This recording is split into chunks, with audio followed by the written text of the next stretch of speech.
मुस्लिम convert story के corner में आपका इस्तकबाल करता हूँ। बेकी हॉपकिंस एक अमेरिकी महिला। बेकी हॉपकिंस का संबंध एक ईसाई परिवार से था। जब उन्होंने कुरान का स्टडी किया, जब उसका अध्ययन किया, जब उसको पढ़ा, तो इतनी ज़्यादा उसे इफेक्ट हुई, इतना ज़्यादा उससे मुताशिर हुई कि इस्लाम कबूल कर लिया। वे लिखती है कि जिन सवालों का जवाब मैं अपनी पूरी ज़िंदगी में तलाश करती रही, उसका जवाब पाना मेरे लिए कितना अधिक संतोषजनक है, कितना अधिक खुशी लाने वाला, कितना अधिक मेरे लिए एक सेटिस्फेक्शन देता है। इसको शब्दों में बयान करना, इसको लफ्ज़ों में बयान करना मेरे लिए पॉसिबल नहीं है, मेरे लिए संभव नहीं है। यह ऐसा ही है जैसे कोई अंधा हो और फिर अचानक वो सच्चाई देखने लगे और ऐसे रोशनी को पाले जिसको उसने इससे पहले कभी ना देखा हो। मैं इस खुशी को कैसे बयान कर सकती हूँ जो केवल सच्चाई को पाने से हासिल होती है।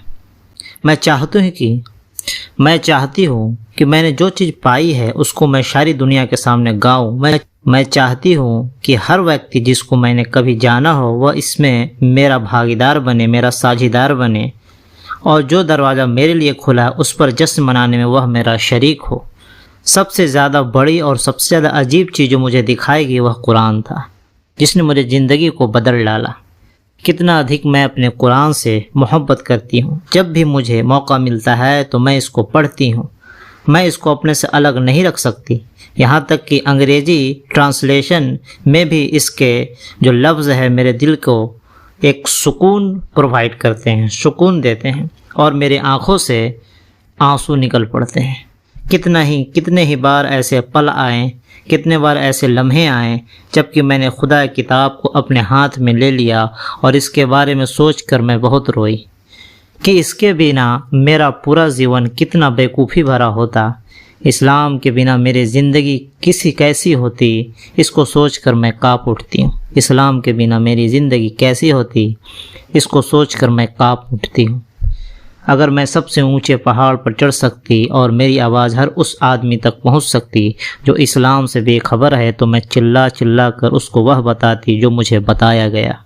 मेरे सवालों का जवाब मुझे मिल गया। अब मैं जानती हूँ कि सच्चाई क्या है, what is right and what is wrong. हर आदमी जो दुनिया में है वह सच्चाई मिलने पर अगर अल्लाह का शुक्र अदा करे और वह 100 साल तक हर दिन 100 बार ऐसा ही करता रहे, तब भी इस एहसान का शुक्र का हक अदा नहीं होगा। तब भी इस एहसान पर शुक्र का हक अदा नहीं होगा, यानी कि इसका शुक्र नहीं कर पाएगा, जितना भी करे कम है। अमेरिकन लेडी के लिए कुरान इतना सरप्राइज्ड कैसे बन गया? इसकी वजह है कि कुरान इंसान की तलाश का जवाब है। यानी इंसान जो खोजता है सच्चाई, ज़िंदगी भर एक सच्चाई की तलाश में, जो भी मुशरिक है, जो भी नॉन मुस्लिम है, वो एक सच्चाई की तलाश में ज़िंदगी भर घूमते रहते हैं, फिरते रहते हैं। ये सच्चाई खोजने के हमारे ज़िंदगी में आने का मकसद क्या है, हमारे ज़िंदगी का रहने का, यहाँ ठहरने का मकसद क्या है, मौत के बाद की ज़िंदगी क्या है, मौत के बाद कैसी ज़िंदगी होगी, हम कहाँ से आए हैं, कहाँ को जाएंगे। ये सब सारी चीज़ों का तलाश कुरान शरीफ में मिलता है।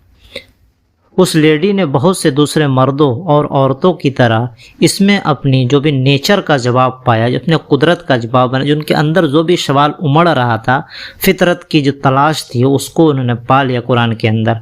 और अपनी तलाश का जवाब पाने से अधिक बड़ी खुशी इंसान के लिए और कुछ नहीं। सुंदर का ध्यान कहीं सुंदर, यानी कि जीत के बाद जो चेहरे पर मुस्कान जो उमड़ती है उसका बात ही कुछ और है। तो वही है, अपनी तलाश का जवाब पाने से अधिक बड़ी खुशी इंसान के लिए और कोई नहीं। जब उन्होंने अपने फितरत का, अपनी कुदरत का, अपने अंदर उठते मन सवालों का कि हम यहाँ क्यों है, हमारा मकसद क्या है, हम यहाँ से कैसे जाएंगे, हम क्यों भेजे गए, कैसे का जवाब तो मिल जाता है लेकिन क्यों का जवाब नहीं मिलता। हम क्यों, इंसान मरने के बाद कहाँ जाता है, तो ये सब बहुत सारे सवालों का जवाब वो पा गई कुरान में। कुरान इंसान के रूह का एक तरह से कॉपी है और उसकी आवाज़, यानी कि रूह का एक अंदर से रूह का जो भी आवाज़ है कुरान के ज़रिए हम तक पहुंच गया। आदमी अपने पैदाइश से सच्चाई के बारे में जानने की कोशिश करता रहता है, उसके मन में तरह तरह के सवाल उठते रहते हैं। इसी फितरी और वर्ल्ड वाइड और नोबल ट्रूथ को बचाने के लिए तमाम प्रॉफिट्स आए, पैगंबर आए, नबी आए, मैसेंजर्स आए। सभी पैगंबरों ने, सभी प्रॉफिट्स ने एक ही सच्चाई का ऐलान किया, मगर पिछले पैगंबरों की बताई हुई टीचिंग्स जो थी, जो भी तालीमात थी, अपने सही फॉर्म में, ओरिजिनल फॉर्म में नहीं रह सकी।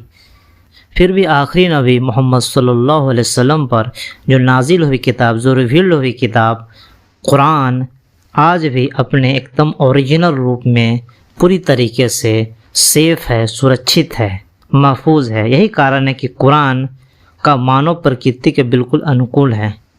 यानी कि कुरान एक तरह से नेचर से बगावत नहीं करते, एकदम नेचर साइंस के एकदम अनुरूप है, प्रकृति के अनुरूप है। यानी प्रकृति के हिसाब से फितरत का एक तरह से जीता जागता सबूत है, प्रैक्टिकली भी है, हर लिहाज से बेहतर, परफेक्ट, कम्पैक्ट। और 1400 साल से कोई उसमें चेंजिंग नहीं हुआ, ज़र्रा बराबर भी चेंजिंग नहीं हुआ उसमें। और ये कि साइंस से किसी भी फैक्ट को डिनाई नहीं करता है, जबकि साइंस जिस तरह से धीरे धीरे आगे बढ़ रही है तो कुरान शरीफ को भी तस्लीम कर रही है कि हाँ ये बात सही है, हाँ ये बात सही है। रह रह के नई नित नए नए खोज हो रहे हैं। दूसरे जो भी होली बुक थे उसमें वो भी आसमानी किताबें थी, लेकिन वो धीरे धीरे वक्त के बदलने के साथ उसमें काफ़ी चेंजिंग कर दी गई है। लेकिन कुरान चूँकि आखिरी किताब है, आखिरी नबी पर उतरा है, इसलिए इसको एक तरह से सेव करना ज़रूरी था। तमाम इंसानियत के लिए एक गाइड की किताब है कि उसको उसमें अपनी सच्चाई, उसके अंदर की जो भी प्रश्न उठते हैं, जो भी सवाल उठते हैं, उसके इसमें जवाब है कुरान में।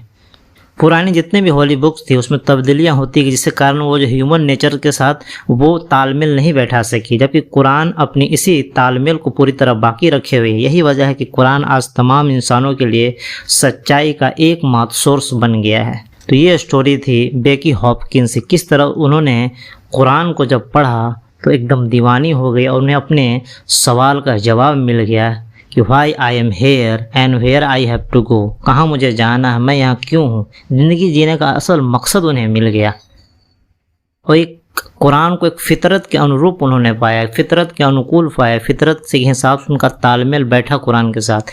इस तरह से उन्होंने कुरान की हकीकत को अपने अंदर समा लिया और उनका ये तमन्ना कि अगर मैं सबसे ऊंचे पहाड़ पर चढ़ सकती और मेरी आवाज़ हर उस आदमी तक पहुंच सकती जो इस्लाम से बेखबर है, तो मैं चिल्ला चिल्ला कर उनको वह बताती जो मुझे बताया गया है। मेरे सवालों का जवाब मुझे मिल गया है, अब मैं जो जानती हूँ कि सच्चाई क्या है। इस तरह से काफ़ी खूबसूरत स्टोरी थी बेकी हॉपकिंस, अमेरिकन लेडी। उम्मीद हो आपको ये पसंद आई होगी। तो मिलते हैं एक और खूबसूरत से मुस्लिम कन्वर्टर स्टोरी के साथ। तो बने रहो मेरे चैनल लेट नो को लाइक सब्सक्राइब करना।